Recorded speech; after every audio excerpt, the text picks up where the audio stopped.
hearing our drummer, whose name roughly translates to Mr. Chicken, because Romanian is funny like that. Hello and welcome back to the channel. I haven't been uploading for a while just because it's been like a hell of a busy schedule for me lately, and as you can see, I'm not in my usual setting. I'm actually heading out to play a gig, which is roughly around 450 kilometers away from the location that I'm currently at. So I'm looking at about a 5-hour and 40 minutes drive. We're gonna be playing a wedding this time, and hopefully I'm gonna get some material for the sound check. It's the second gig of the season. It's a pretty massive set list, which I'm still struggling to remember, at least parts of it, but that's pretty fine. I've played it last year, so I have it under my fingers.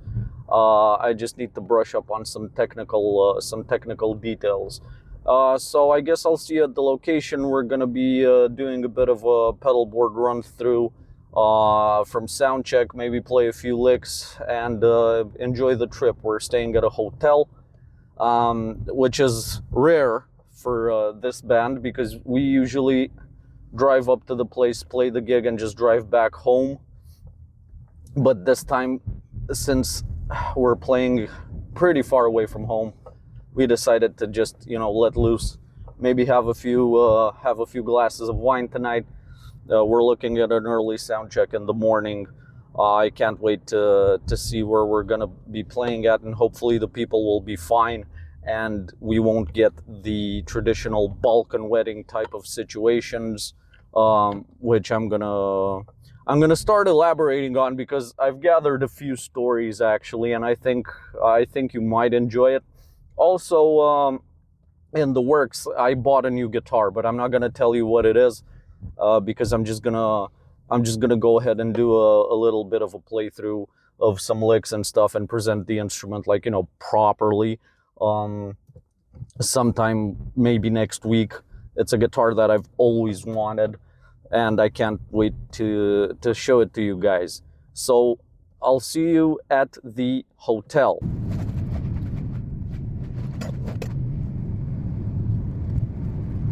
Right, so these are the accommodations. Probably one of the few times we've ever had one with this band. So I just loaded in my gear for the night, maybe change some strings. Trusty old guitar here, made by Ibanez, Mr. Ibanez, for those who know the joke. And a pedal board, which we're gonna check out tomorrow at soundcheck. So I'm finally gonna show off my pedals, loaded with a couple of beers, some nice drinks.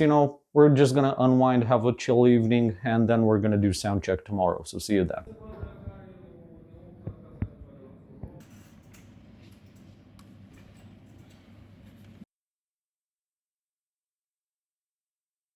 Right, so day 2 sound check, and this is a pretty simple setup that I try to use. It's a bit overly cabled. Anyway, so we start with the guitar going into the pedal board, and I'm going to show you the order of the pedals right now. All right, so my lovely AZ Prestige is going into this quite old pedal board that actually kind of needs an upgrade. I'll do that at a later time. So first and foremost, we go into the Korg Pitch Black tuner.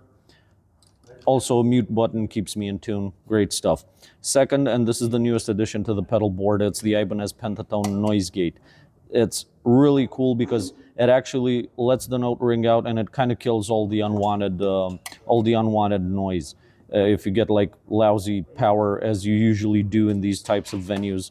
Then this is kind of like my preamp section. So this is my main overdrive pedal, courtesy of Thermion Engineering. This is the Heartbreaker. I think it's one of the best overdrive pedals that I've found on the market in the past, I don't know, let's say 10 years at least. Boutique made in Spain. So this is a very, very nice preamp pedal. 3 modes on it. Currently I'm running it on the vintage setting because we play a lot of like classics, rock and roll, stuff like that. So I do need a bit of a more tamed overdrive sound. But when I want to go ballistic and go shred mode, I've got the good old Tube Screamer Mini by Ibanez. This is a pretty old pedal. I'm not even sure what year it's been made in, but it sounds great. And this is my forever pedal, Boss Digital Delay DD7. I've had this for over 10 years. Never went wrong with it. great delay pedal. And that's actually a very simple kind of signal chain that I run because I don't like to overly complicate things on these types of gigs. Now, this time I'm going DI. So going DI, you need a cab simulator IR loader, and this is one of the best ones that I've found for a budget. It's the Moore Radar, and I've got some IRs loaded into it. They have a very cool users group even on Facebook. People upload stuff that's really, really good, and you can just download it via USB into your device. This is on all of the time. Now, it's got a lot of functions in it. It's got EQ. You can scroll through all of these settings right here. You also can adjust the mic placement. It's a very nice pedal anyway. So right now, I just want to save the preset again just to make sure. And here we go. And I'm running these through 9-volt power supplies, and this is on a separate 12-volt going out of the pedal board, right? So it's a very simple in and out setup, no effects looping needed, no nothing. In situations where I'm using an amp, I'm gonna probably mess with the effects loop over here so I can send the delay pedal into the loop of the amp, and the rest would go into the preamp. So this gets bypassed. So this has been my main guitar for the past year now. It's my favorite guitar ever besides my trusty old K7. This is the AZ2204B Prestige. Roasted maple neck, alder body, Seymour Duncan Hyperion pickups in it. It's an amazingly versatile instrument. Currently I'm running 10s on it, and I'm probably never going to change that. The neck is so comfortable. I've played 9s for my entire life until this guitar. And this one lives with 10s on it. It's really, really cool, and it fits all of my needs, even in a cover gig where we're kind of like shifting through multiple musical genres and styles. So a ton of tones here with this Dynaswitch, 5-way selector, volume and tone, Goto trem, locking tuners. This thing is a beast. Very reliable, Ibanez quality, super, super cool instruments. And I've played Ibanez guitars for, I think, maybe 17 years now. So it's a relationship that I'm probably never gonna get out of. So yeah, this is my main guitar. Now let's hear some tones.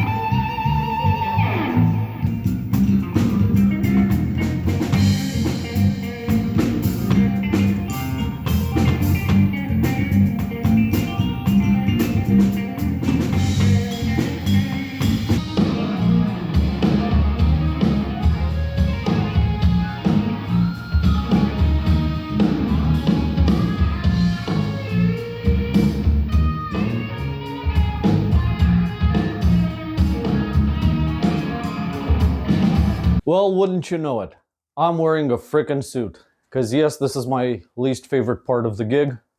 I hate wearing a suit, but I have to. I guess it's part of being an adult, you know, we gotta step up and look sharp on stage.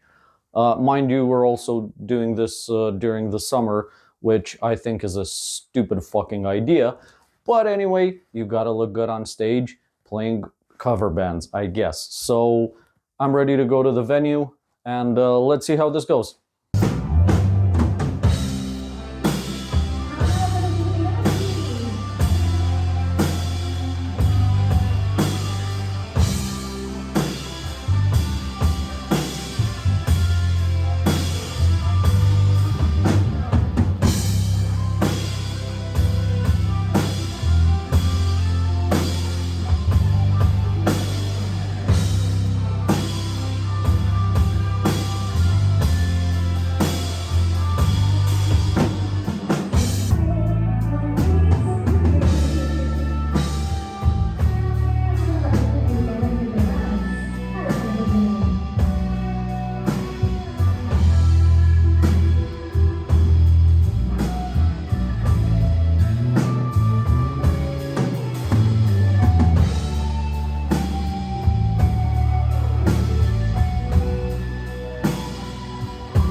So I'm absolutely demolished. I think we ended the gig at around 5 in the morning or something like that. Behind me is this frickin' ugly communist architecture, which is gruesomely blended with the splendid old town of the place that we're playing in. So I think this is better imagery. I got about 4 hours of sleep, in comparison to my bandmates who actually left the venue directly and are driving for about 8 hours to their hometown. So at least I got that. I got a hotel, and I'm gonna be back with some details from the gig while driving home. Let's go.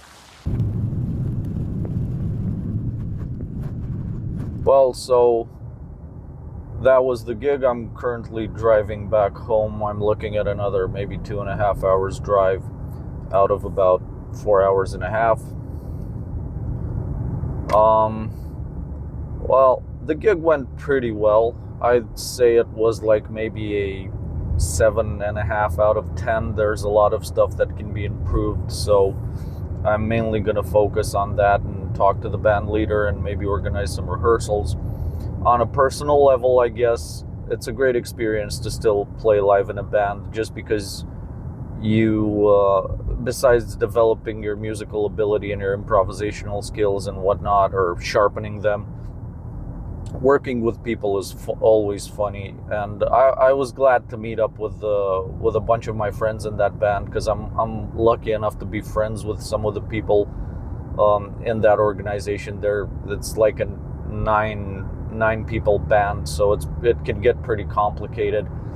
A great exercise in patience hearing our drummer, whose name roughly translates to Mr. Chicken, because Romanian is funny like that, just ramble on for I think like almost 12 hours straight. So that always helps, it helps developing your patience and stuff. And I feel lucky to play with some very, very good musicians who inspire me to become better. It just is what it is. I'm going to go home, I'm going to resume my teaching gig and start working on the parts where I feel that I can improve, because we do record every gig. And I think, what's your opinion on that? Because I've been in a situation where a bunch of highly paranoid people recorded every rehearsal, and I think that's just a bit too much. But when it comes to recording your gigs, I don't know, I'm kind of torn in between, is it a good idea, is it a bad idea to record them every time? Does that make you more paranoid? Does it really help? I don't know. You tell me what you think down below in the comments. I'm gonna go home and I'm gonna start editing this video, and soon enough I'm gonna present you with my new guitar, hopefully next week. But I'll be traveling at the weekend again, because we're doing another gig. I'm looking at another 3 to 4 hour drive till there, but that's fine. I'm glad I'm still able to do this, and I still kind of enjoy it. Though I'll have to be honest, I am kind of getting more and more drawn to just staying in the studio, doing some YouTube, and working on original material. But as long as I can still play gigs and make a living off of it, I'm grateful. And thank you for clicking on the video, and I'm gonna see you soon with another one. Cheers.